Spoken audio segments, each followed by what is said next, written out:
Hello good morning guys, આજના મારા નવા બ્લોગમાં તમારું સ્વાગત છે। તો આજે પરી વહેલી ઉઠી ગઈ। વહેલી ઉઠીને નાહી ધોઈ લીધું અને ચા નાસ્તો પણ કરી લીધું। ત્યાર પછી એ માથું રવા મારી પાસે બેસી ગઈ, કારણ કે આજે શિવને સ્કૂલે નથી મોકલ્યો। એને પેટમાં દુખતું હતું અને તબિયત પણ સારી ન હતી। તો પછી હું તૈયાર થઈ અને પરીને સ્કૂલે મૂકવા માટે અમે નીકળી ગયા, પણ મારી સાથે ક્રિશિવ પણ જોડે આવ્યો હતો।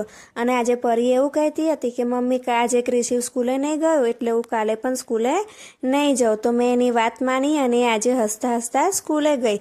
ત્યાર પછી ક્રિશિવને ઘરે લાવીને મેં રોટલો બનાવી આપ્યો અને દહીં અને ભીંડાનું શાક ખાવા આપ્યું, તો એને ખાધું નહીં અને સૂઈ ગયો। ત્યાર પછી એ ઉઠ્યો ત્યાં તો એ થોડી વાર ટીવી જોવા માંડ્યો અને ટીવી જોતો હતો અને આરામ કરતો હતો। પછી મેં કાળા તલની ચીક્કી બનાવી, જે પરી અને ક્રિશિવને ખૂબ જ ભાવે છે। તો મેં એ લોકો માટે ચીક્કી બનાવવાની તૈયારી કરી અને થોડીક વાર થઈ ત્યાં સુધી મેં ચા બનાવી। તો મેં ક્રિશિવને જગાડ્યો કે ક્રિશિવ ચાલ ચા પીવા, પણ ક્રિશિવે આજે ચા પણ ના પીધી અને નાસ્તો પણ ના કર્યો।